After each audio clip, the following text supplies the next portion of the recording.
কিরে, তুই এখানে জিম ধরে বসে আছিস কেন? ওখানে যা। আমি যাব না। যাবি না মানে? 2 দিন পরে ছেলেটার সাথে তোর বিয়ে, যাবি না কেন? যা। মা, আমি যাব না বলছি তো, যাব না। কেমন ধরনের কথা বলছিস? তুই যাবি, যা। মা, আমি তো বলিনি আমি বিয়ে করব না। আমাকে কিছুদিন টাইম দাও, আমি বিয়ে করব। কিন্তু আমার স্বপ্নটা তো আমাকে পূরণ করতে দাও, তারপরে আমি বিয়ে করব। তোমরা কেন আমার সাথে এমন জোরাজুরি করছো? অন্যের ঘরে যে কখনো স্বপ্ন পূরণ করা যায় না মা। বাবা বুঝে না, তুমি তো বুঝো, তুমি তো আমার মা। আমাকে কিছুদিন সময় দাও। আমি এখন এই বিয়েটা কোনোভাবেই করতে পারবো না। ঠিক আছে মা, তুই বিয়ে না করলি যা। মা, একটু যা, ছেলের সাথে কথা বল, যা। তুই যা, ছেলেটা একা বসে আছে, তুই একটু কথা বল। পরেরটা পরে হবে, তুই বিয়ে না করলি। তুই যা। ঠিক আছে, আমি বিয়ে করব না, আবারও বলে দিচ্ছি তোমাকে। ঠিক আছে, তুই না করলি, যা।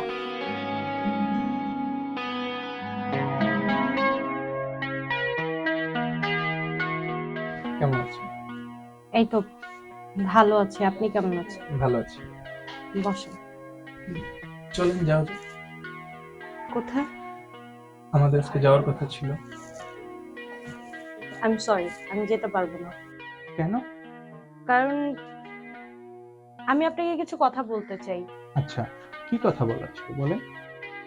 আমি আসলে এখনই বিয়েটা করতে পারবো না। আচ্ছা, বিয়েটা করতে চাচ্ছেন না কেন? কোনো সমস্যা? আমি বিয়েটা একটু দেরিতে করতে চাই।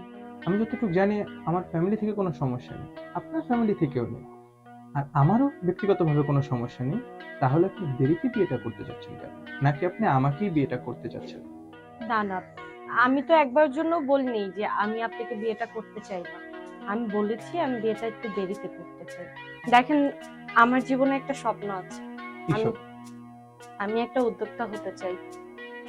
আমি একটা নতুন বিজনেস শুরু করতে চাই, যে বিজনেসটা আমি নিজের টাকায় করব।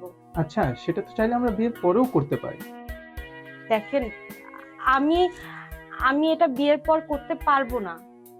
একটা মেয়ে যখন বিয়ে হয়ে একটা পরিবারে চলে যায়, সেখানে যে আসলে অনেকেই বিজনেস করে, কিন্তু আমার জন্য মনে হচ্ছে এটা অনেক টাফ হয়ে যাবে। আর আমি আসলে এটা নিজেই করতে চাই, আমি কারো সাহায্য চাই না। না আমি আমার ফ্যামিলির সাহায্য চাই, না আমি আমার স্বামী বা স্বামীর ফ্যামিলির সাহায্য চাই। তো ওই জায়গা থেকে আমি আসলে বিয়েটা করতে পারছি না। আমি আমার স্বপ্ন পূরণ করে তারপরে আমি বিয়ে করব। আপনার কথাগুলো শুনে ভালো লাগলো, আমি আপনাকে সাপোর্ট করি। বাট আপনি যদি চান নিজের পায়ে দাঁড়ান, আমার কোনো সমস্যা নেই। তো আমি আপনার জন্য দরকার হলে ওয়েট করব। এখানে আপনি আপনার নিজের পায়ে দাঁড়ান, আপনার কাজকে আমি সম্মান করি। Thank you so much. তাহলে আমি আসি। ঠিক আছে।